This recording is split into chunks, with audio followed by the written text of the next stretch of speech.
Welcome to Open World Chat. I'm your host and founder, John Odom, and I'm here with my co-host, Mark Card. Mark, what's up? Yes, this is your host and non-founder, Mark Card. Things are You good. found us, though. I did find you, yes. Finder. You're a finder. I'm a founder. You're a finder. Well, last week we had fun talking about stupid things. We talked about dumb sci-fi, or 2 weeks ago, rather, last Hey, show. I got lots of really great feedback about that show. Oh, you did? Yeah, somebody told me that it was the best one that you and I have done so far. Oh, that's awesome. That's awesome. Yeah, no, I like hearing things like that. And didn't it feel good? Oh Doesn't yeah, feel good it to was a great condescend? episode. We had lots of flow. There were lots of interesting things to say. It's what podcasts should be, which is just a conversation. By God, yes. And there's certainly a lot of dumb in the world to talk about, so we could Cool. have gone on for hours. Well, this time we're flipping the script a little bit here, and we're going to look at underappreciated good stuff that's out there, genre stuff, sci-fi stuff. Maybe it's just a diamond in the rough that got missed. Maybe the critics hated it and they're idiots, because sometimes critics are. The few that I know, notwithstanding, I love you guys if you're listening. Or, maybe the fanboys didn't like it, whatever. It didn't get enough love in one way or another. So we're here to provide love. And we did do something Yes. like this about 3 years ago with my original host, Leanne Allen. It was a countdown. And this is going to be, we're just going to have a conversation. So you might hear, if you if you were listening 3 years ago, you might hear me mention a couple of the same ones. But who's here who was listening 3 years ago, right? But anyway, so Mark. What do you think? Poster child for the underappreciated movie. What do you My got? poster child is the 1975 Norman Jewison movie Rollerball. Rollerball. Oh, you love rollerball. Yeah, I did know I that. do. Hmm. I do. It's one of one of the first R-rated movies I ever saw. I needled my mother until my older sister took me. I was 12 at the time, so I wasn't allowed to go to an R-rated movie. But I'd already read the short story. This is one of the problems with your parents letting you read whatever you want to read. Hmm. You then want to go see the R-rated movie. But there's a whole bunch of reasons why I think this is underappreciated. First, please don't waste your time with the remake Oh, that there was was out a a year remake. later. Right. That belongs in the previous episode. Dumb science fiction. Hmm. There's a bunch of reasons why I love this. It's essentially an early action film. Hmm. There are a lot of great set pieces with the rollerball matches. Uh, there's a lot of violence in it, which is kind of a hallmark of action movies. But it's a lot more than that. It has this weird 70s, almost pre-80s vibe. It's all synthesizer music. It's has a very distinct visual style. They use a lot of very modern buildings at the time. The scene where they go in to see the computer is the BMW headquarters in Germany. Um, they filmed a couple of scenes in Dallas. Dallas was kind of a hip place to do things like that. Uh, we've already talked about how Logan's Run used the Dallas City Hall. Oh, that's right. And then Logan's Run also used the Water Gardens in Fort Worth. And we have another movie on my list today that used the Water Gardens, and we'll talk about that later. Wow. But so it's got this neat kind of pre-80s vibe with both the music and the visual scenery. It's a conspiracy movie. I love conspiracy movies. Uh, it talks about the dangers of AI. And the thing that really grabs me now and is really topical is the government is not a government, it's an oligarchy. Hmm. So the whole world is run by businesses. And given the current state of affairs in the United States of America, that's a pretty frightening idea. Sure, sure. And it's an And idea you see a lot in sci-fi now. So that's an yes, early, yeah, but early. rollerball is one of those first kind of early examples Yeah. of really jumping into what happens if you run government like a business. And the results are not good for individual liberty. And that's the other reason why I really love this movie is it's uh, we're going to start a revolution against the man movies. Mm. And it's not going to be started by, somebody you expect. It's going to be started like by an athlete. So it just kind of has everything I love about science fiction movies in it. That's very cool. Yeah, it's a good movie. I haven't seen that movie in forever, but I do remember I liked it a lot. It's Well, these days it's so old that people don't know it. Mhm. Um, and I turned my son on to it, and man, he loves that movie, Mhm. which is kind of funny because I just took him to see A Complete Unknown last night. Mhm. And now I talked to his mom, and his mom said he's been doing nothing but listening to Dylan all day. Yeah, So I'm doing something right. there you go. So you say this was old. I got an older one for you, and it jumped to mind. I got a few I'd love to talk about. Two I have to talk about, but Yeah. this one is sort of peripheral. But you were talking about old movies and bad remakes, and I'm thinking, there are good remade movies out there. The Thing remake was good. Body Yep. Snatchers was good, but Yep. then there's things like Rollerball and another one that was remade into just a real piece of limp wonder bread was Village of the Damned. You ever seen that? Yeah. The original movie is just The classic. original. Then the original. The reason I bring it up is in conversations I've had, is we're far enough away from like the late 50s, early 60s that a lot of the good stuff is falling away out of Yep. memory, out of the conversation. I mean, the shuffle of the original Body Snatchers or Them or Forbidden Planet or something like that. But there are some few just gems in there, and this one is a super gem. I think it's based on a book. The director was someone I hadn't heard of before. Sorry if you're listening and you're a member of his family, but whoever it was, he did a great job. It's a low commitment movie. It's like an hour and 15 minutes long, but the premise is this event where everybody in the town, in this one small British town, collapse unconscious for no apparent reason. If you get close enough, you fall unconscious. They put like a canary in a cage, and they like draw the line where the zone of unconsciousness happens. They do a flyover with an airplane, and the pilot gets down below a certain height, goes unconscious, big problems, and then everybody just wakes up. But it turns out that the women are pregnant. They find out 2 months later they were all pregnant at that moment. And so this is a cool premise, right? I mean, we do Yeah. all kinds of weird Twilight Zoney things like this, and this It's is a it's like the really opposite of the rapture. yeah, right. Well, and there's speculation. Turns out this has happened in other towns around the world, and in one case, like I think the kids didn't survive, and another one they were killed.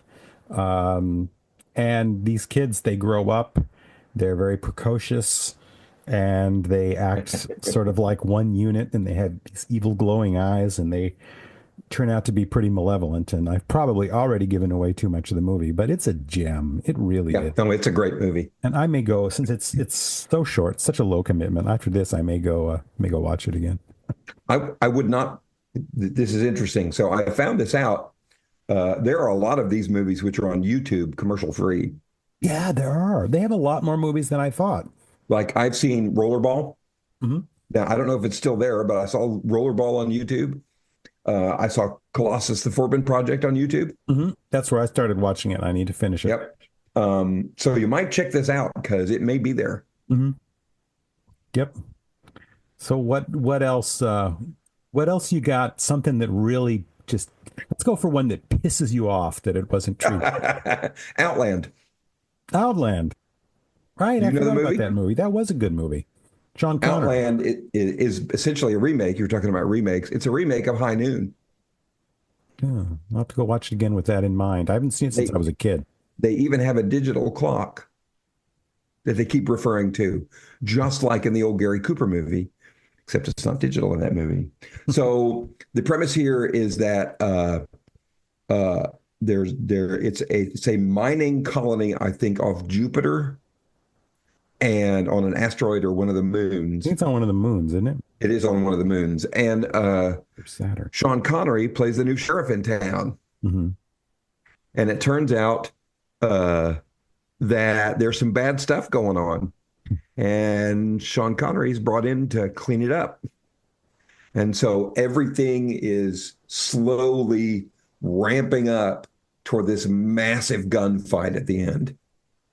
And it's just a brilliant reimagining of the movie High Noon. And if you've seen the movie High Noon, it is a great movie because it's such a slow burn. Hmm. And everybody abandons him pretty much, and nobody wants to help him do this until the very end.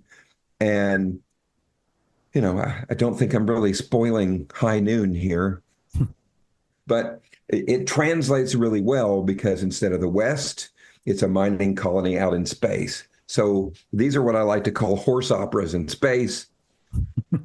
Firefly's one of them. There's Uh, actually, you could make an argument that Dune is a horse opera in space, that these movies are just Westerns.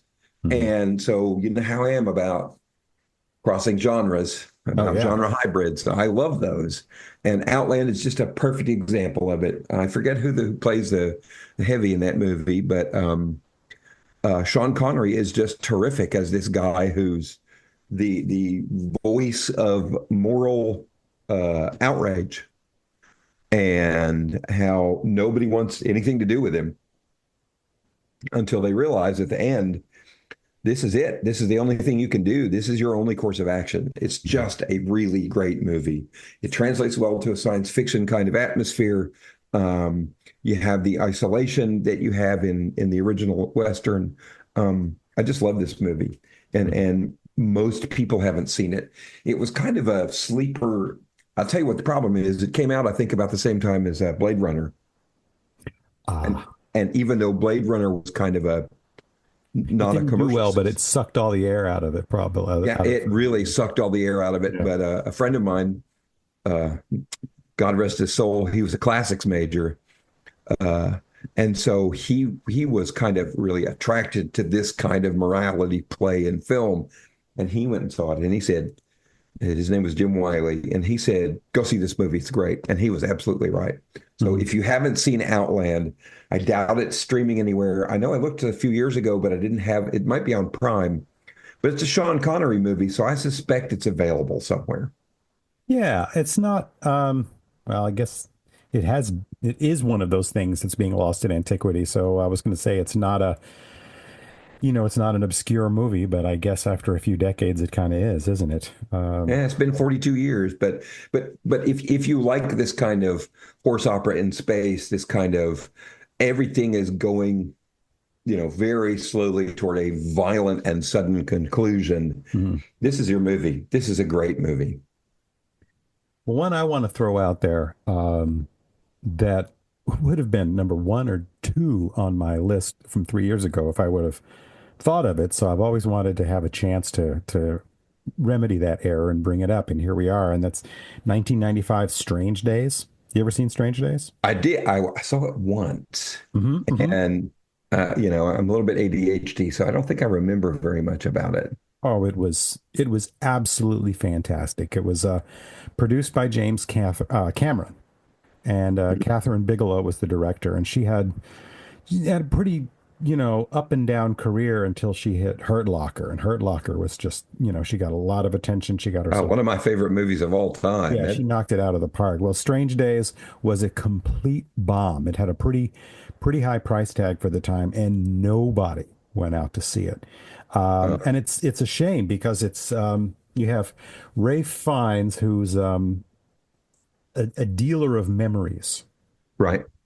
You can relive other experiences and memories that have been recorded into the system. It's very, very drug culture looking. I think, he's like a dealer. I think I may have mentioned it when we talked about drugs and I sci-fi. remember that. Yeah. I sort of just remembered that right now. But and Angela Bassett's in it, Juliette Lewis, Vincent Yeah, good D'Onofrio. cast. It's got some great folks, and I mean Angela Bassett kind of steals the show. She is absolutely terrific. She's the What movie does she not steal? I mean, really, really. Yeah, What mo- that's true. what movie that Angela Bassett is in does she not steal? Mhm. Well, she gets to be badass action hero in this, Oh and man. she does terrific. She's the bodyguard, who's carrying a torch for our main character, who's a completely fucked up guy. Um, and anyways, the character work is great, but the overall story is that on one of these recorded memories pops up. He doesn't do snuff memories, right? So Yeah. no murders, no rapes, nothing like that. But he gets a hold of this memory that's a memory of cops seeking out and assassinating a leader in the black community, in the music community, Ooh, and it becomes this thing of this. If this gets out, if this memory gets out, it would be huge. It right. would be, it would, be seismic would be the effect. So that's where you start getting the action thriller stuff going on. But for a while, this was one of my favorite movies. I don't know that I can still say that now, but it's really good, and it's a real crime that more people didn't see it because Yeah. Well, once you reminded me of the plot, I know why more people didn't see it, oh, unfortunately. well, I do tell. What's your thoughts on that?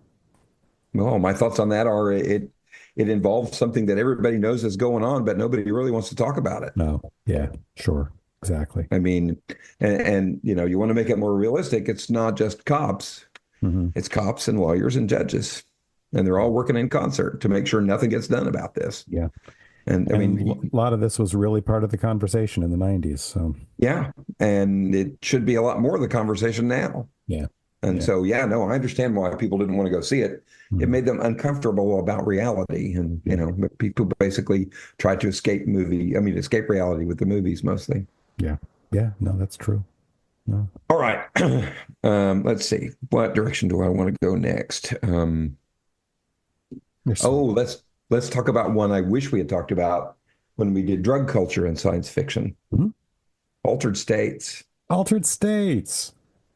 I love this movie in the 80s. Hmm. Uh, People look at it completely different than I do. Ooh, big surprise. I'm not conventional. Um, it's a love story to me. So the premise behind Altered States is a series of three scientists are working together. They're studying early man, and one of them decides to go on an ayahuasca trip, and he begins to find the insight that, well, if we combine sensory deprivation and drugs, we might be able to actually travel back to the time of early man and see how we developed. And what he stumbles Because on is movies. what? Because movies. Right, exactly. But what he stumbles on is that not only can you travel back in time and see what happens with early man, you can stumble back in time and turn into early man. And then, so of course, since this is based on hallucinogenics, you might begin to kind of get hooked and in modern times have flashbacks to early man. Hmm. And so it's a love story because he falls in love with this lady at the beginning of his research, and spoiler alert, she brings him back to real human reality. And it's a great movie because it's just so, for lack of a better word, trippy. Is this, am I crazy? Was that Ken Russell? No, Yes, it was. Okay. yeah, it was Ken Russell, but it's one of it's hard to believe it was one of his more serious movies. Yes, there's a lot of psychedelic imagery and a lot of effects and a lot of William Hurt. So, A-list actor, William Hurt, Yeah. uh, playing the main scientist. And then, of course, oh, what is his name? He's a character actor. I'll look this up if I can't think of it. But he's really great as kind of the scientist who thinks this is all a bunch of hogwash and none of it's really going on. And you'll know him if you know his name, you'll know exactly who I'm talking about. And the love interest is somebody that kind of did a few movies in the 80s and then completely disappeared. And she's kind of famous for being the love interest in the one movie that everybody thought would turn John Belushi into a serious actor. Wait, let me think of the name of the movie. I bet I know. It was it like Continental Divide or something like that? That's exactly what it is. Yeah, that's Score. good, John. Yeah, so Continental Divide, he made that movie shortly before his death, and everybody went, "Holy fuck, is he channeling Spencer Tracy?"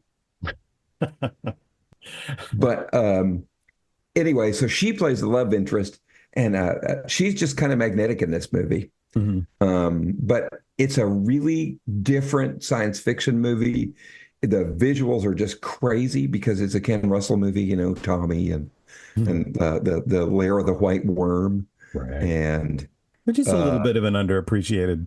That could have been on my, boy, is that you know, that's Hugh Grant in that movie. that's right. And Peter Capaldi, as I recall. Yep, and Peter Capaldi. So uh, yeah, so it's just a really great movie. It's very compelling. I don't know if it holds up. 'Cause I haven't seen it probably in 30 years.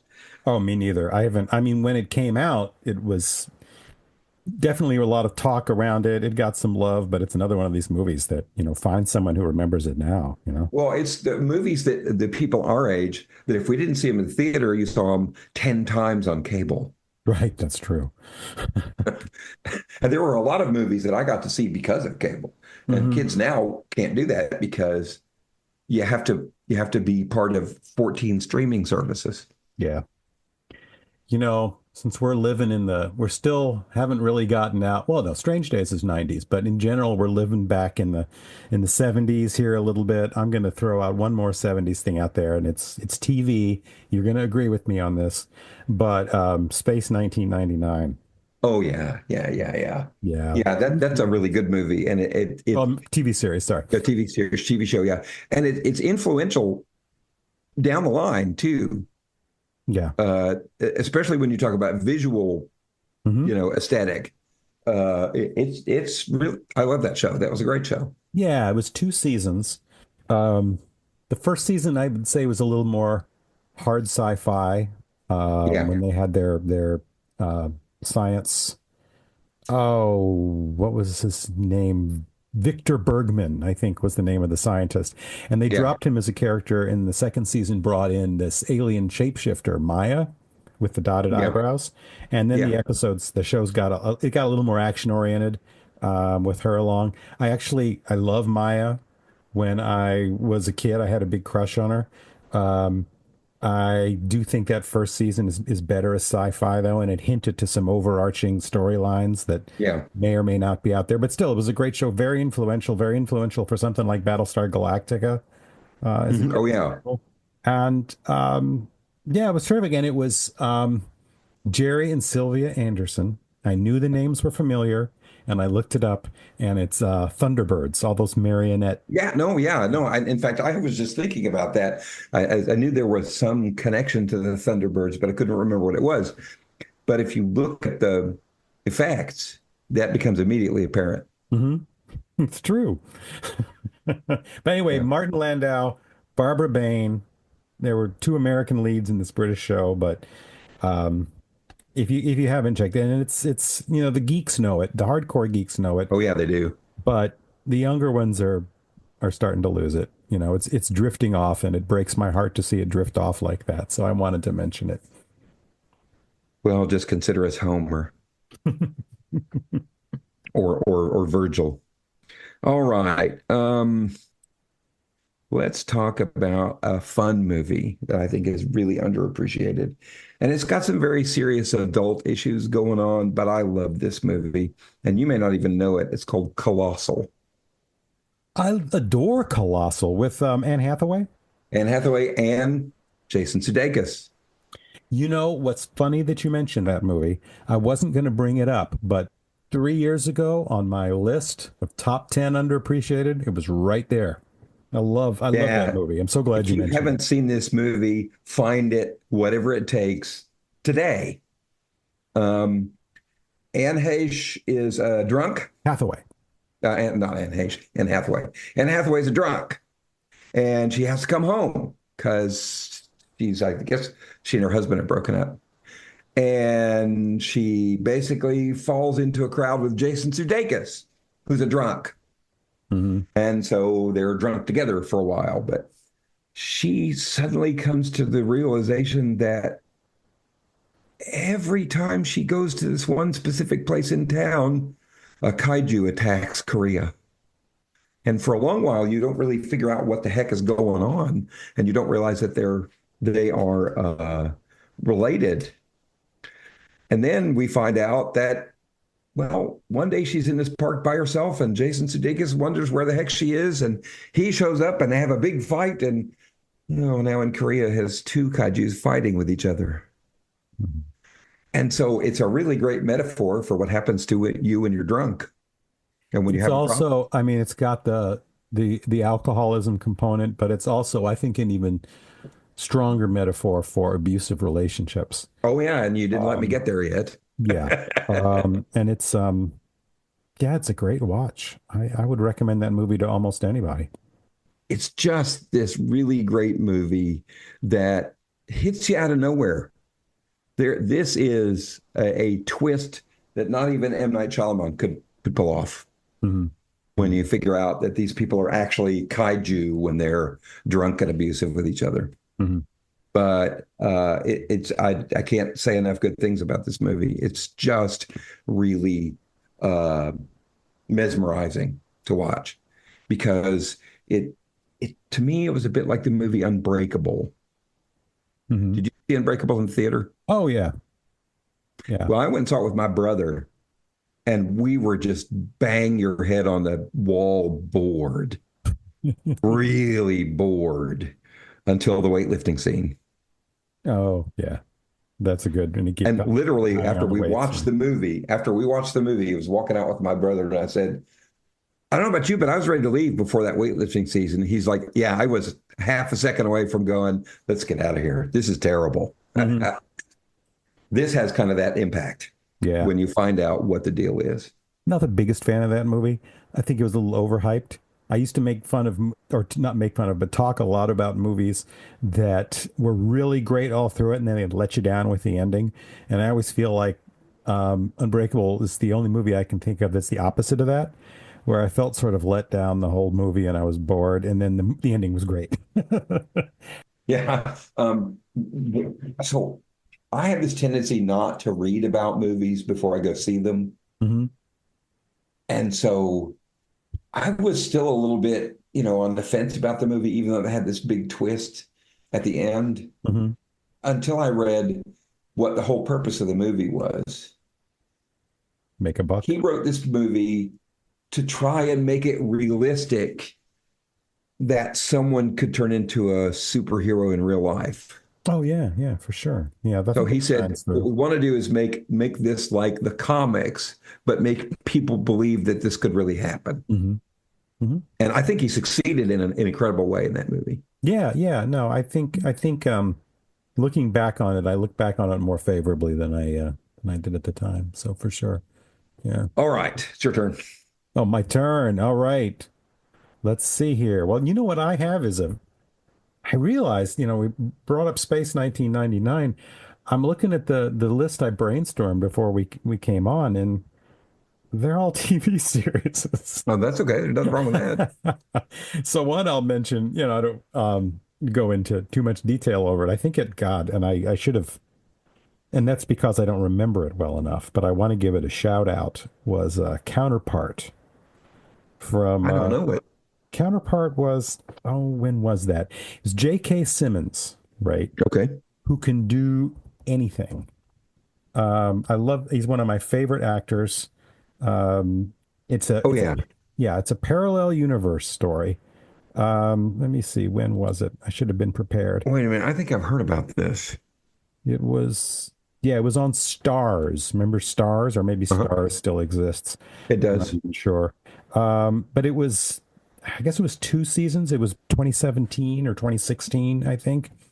And it's just, very briefly, it focuses on it's a parallel universe, and the universes are connected by this tunnel that connects these two buildings that are, the one building in one universe, and it's Right. alternate in the other universe. And at some point, when there was an epidemic or a pandemic, I guess, in one of the universes, these where the histories diverge, Gotcha. and it focuses on.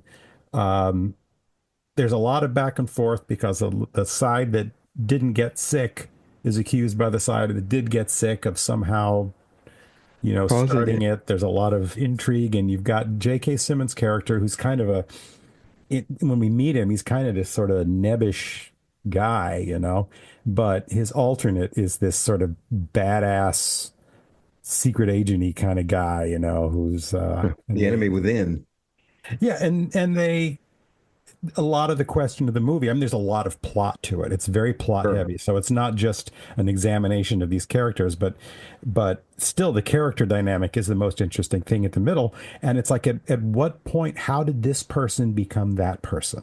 How can they be the same person except for one point? They share a past, Right. and at Everything's the one same point, up until the their time of the universes diverge. pandemic.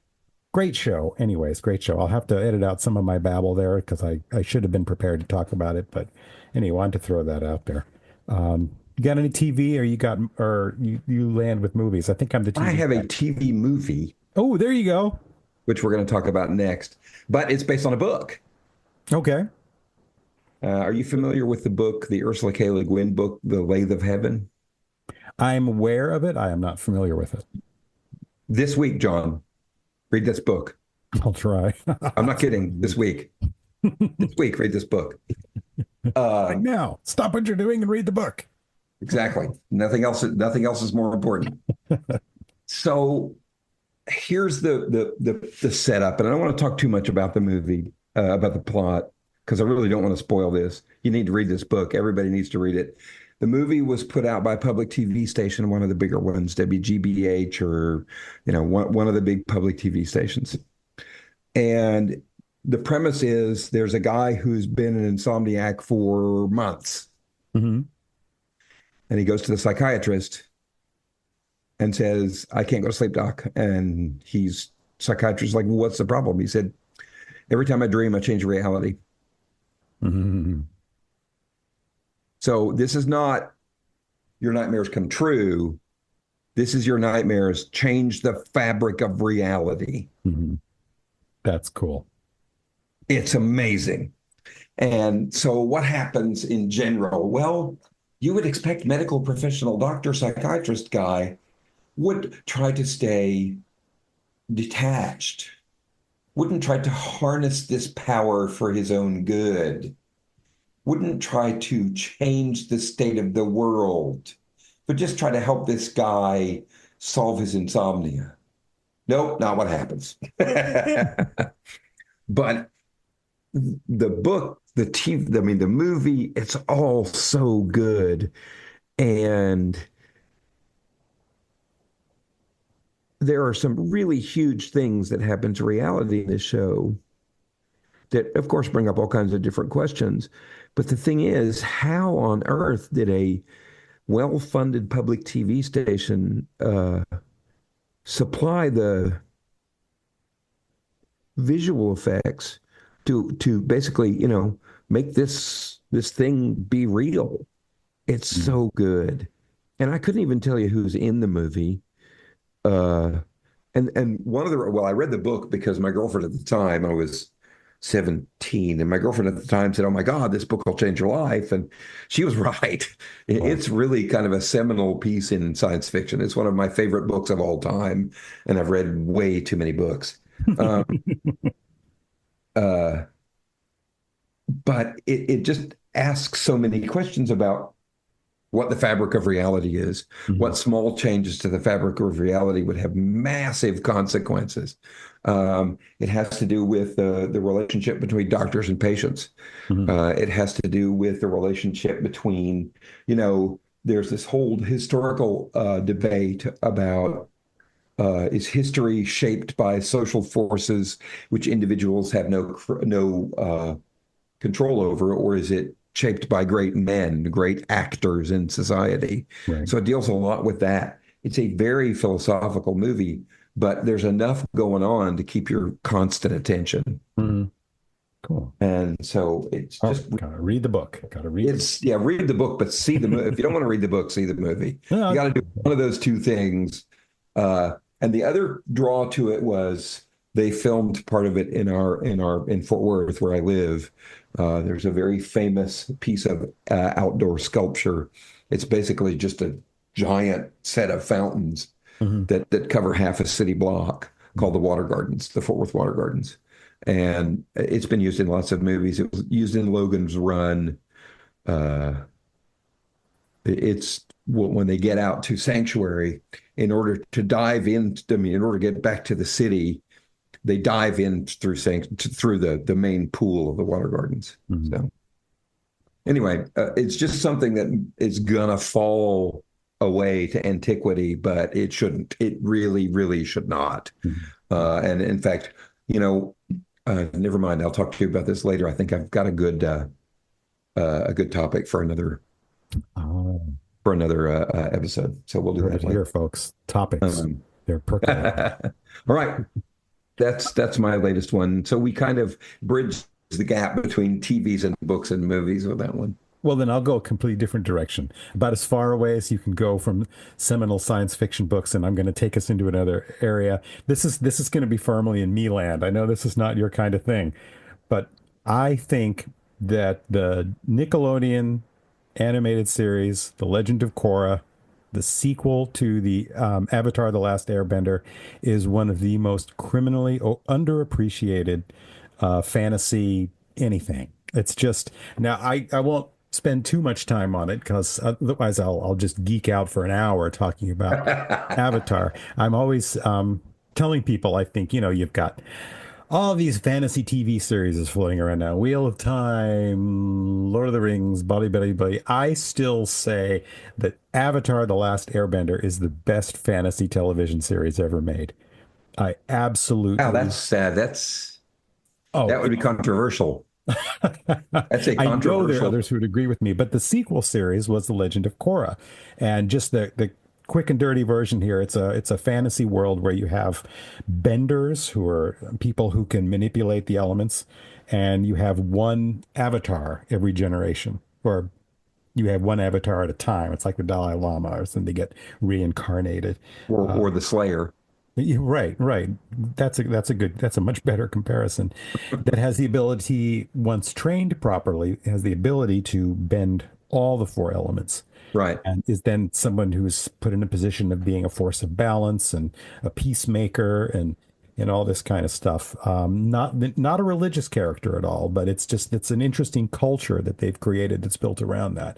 And so Korra is the avatar. She comes from the Water Tribe as the avatar after the avatar in the original series, who was Aang, who was an airbender.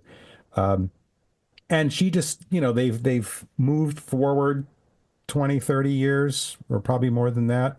The technology is a little different. The world looks a little different. And the stories are a little different too. It was 4 seasons, started out strong. Avatar was very popular on Nickelodeon. Yeah. Okay, In yeah. Europe, it was more popular. It was more watched than SpongeBob, which was extremely cool. And Not as Korra many started off stars. strong, and then nobody was watching it afterwards. It's like nobody stuck with it. And the fourth season was just released on the web. So it just faded away. And if you at all liked the original, it's different, but it's also so recognizable. Second season, fourth season are great. Second season, we really get into the spirit world and less into the sort of warfare and political stuff that's going on in this world. And it's criminal that more Avatar fans haven't seen and appreciated Korra. But both series, it just struck me, sound very Confucian. Hmm. Well, I have to think about that. Lots of talk about balance Mhm. and spiritual balance, and this is just my impression. I haven't seen these things, so I And don't these really know. different nations that are built around the different elements. There's an earth nation, fire nation, water nation, Right, air right, nation. They're all developed in different ways, borrowing from other more recognizable cultures in very creative ways. And the act of bending is a martial art. right. And Yeah, I knew the that much. Yeah, and the animation is fantastic, and they really put a lot of time into basing the martial arts moves of the different kind of bending on actual recognizable martial arts. Oh, that's And they've, interesting. Yeah, they've made some really beautiful, beautiful art in this, and it's in a, it's not a true anime; it's in an anime style, yeah, but right. it's yeah, terrific. Check it out.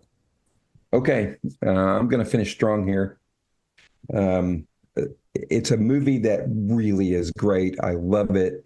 It's quite the Valley Girl vibe. It's Night of the Comet. Night of the Comet. Now, one of the reasons why I love this movie is Joss Whedon uh, said that this is probably the single strongest influence on Buffy.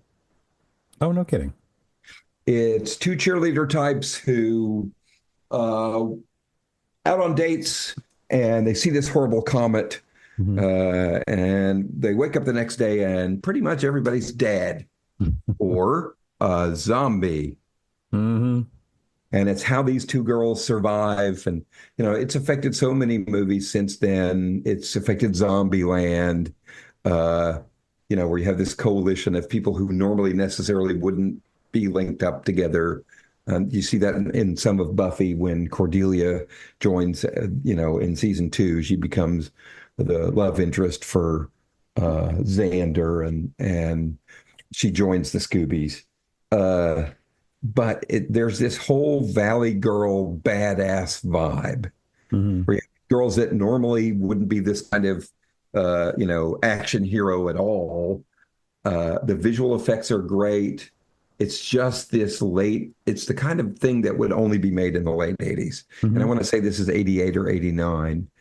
Um, and I'm trying to think of the cast in it because I think don't want to go on here. Uh, yeah, it's Catherine Mary Stewart and Kelly Maroney. Oh wow, I didn't realize the connection it has to a certain set of movies. Robert Beltran is in it. I knew Yeah. that. Mary Warrenoff is in it. Both of them are from Eating Raoul. Hmm. But yeah, it's such a great movie. It just has this kind of 80s vibe that you end up seeing later. It's basically, Comet kills most people, and those people that are left are zombies. And now these girls that you would never imagine would have the capability to save the world are out to save the world. And I just, I try to get Buffy references in. I try to get Firefly references in. But this is a great movie, and Yeah. it's funny, it's quippy, it's still good science fiction. It has a good plot. The characters are interesting, and it's just kind of a blueprint for a whole bunch of stuff that comes out later. Yeah.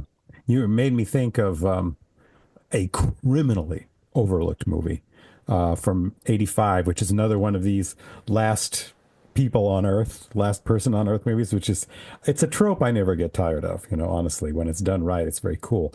But it's a New Zealand movie called The Quiet Earth. Do you ever see that? Oh, yeah, oh yeah. That is an underappreciated movie.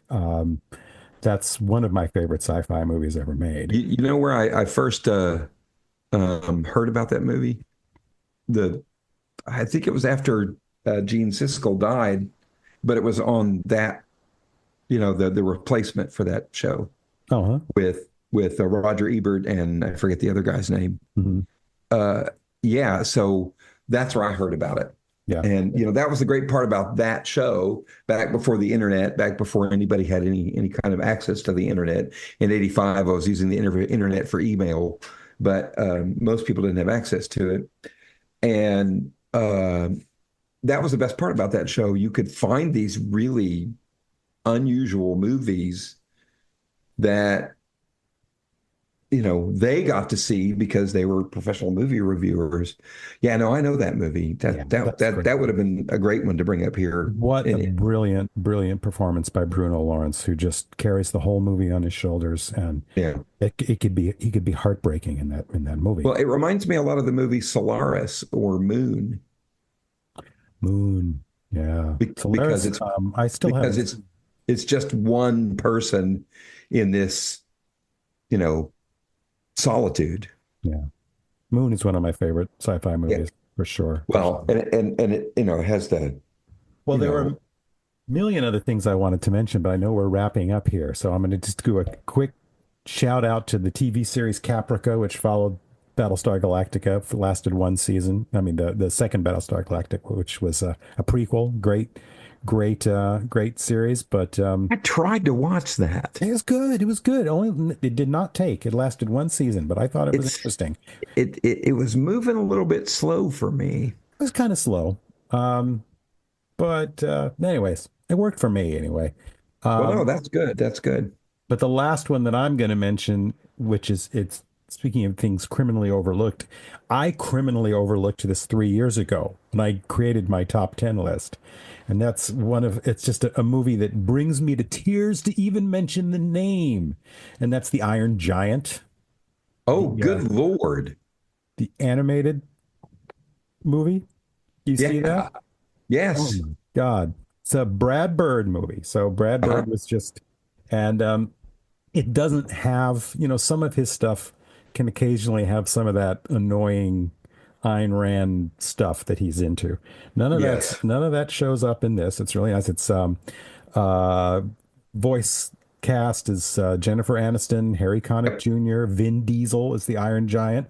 And Yep. Bird does this great job. You get a lot of animated movies that bring in non-voiceover actors, just recognizable Hollywood actors. Uh-huh. It's a different skill set. It's It sure subtle, is. but it's different and it's important. And sometimes the big names screw it up. But one thing I think Brad Bird does is he's a really good animation director. He knows how to Yeah. bring out the correct performances in some of these folks, like a Jennifer Aniston who's had never done any kind of animation. And Oh, she was very, very early in her career in 85. oh, I'm sorry, 99 was Iron Oh, Giant. 99. Okay. 85 Yes. was Quiet No, Earth. I'm thinking of something else. I'm thinking of Yeah. Quiet Earth. Yeah.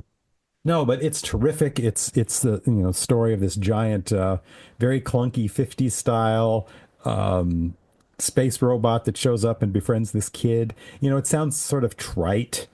And the robot's fun because they go to the junkyard. He wants to eat all the old cars, and they meet. Oh no, this is a great movie. It's Yeah, not tried at all. they It's bond, really but it'll fucking break your heart. The well. I it was talking about watching Ted Lasso, and there's actually a Ted Lasso episode where they mention it.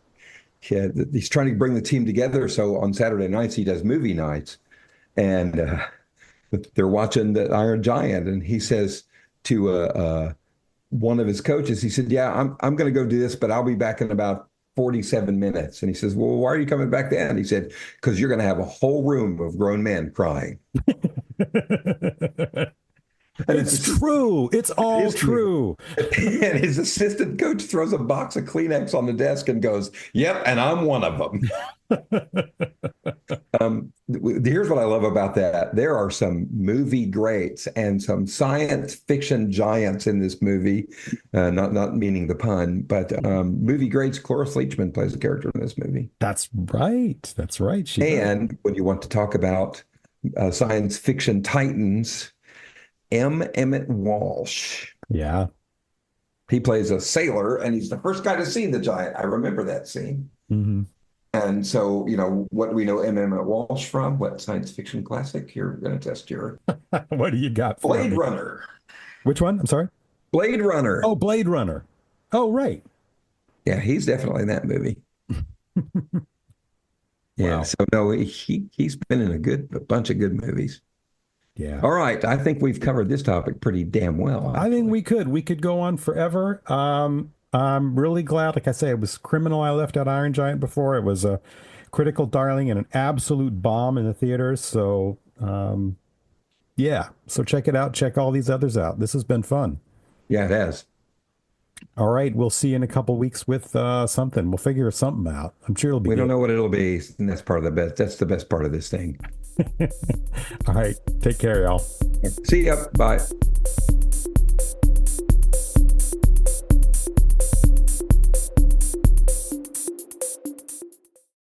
Our theme music is by Christopher Piatek.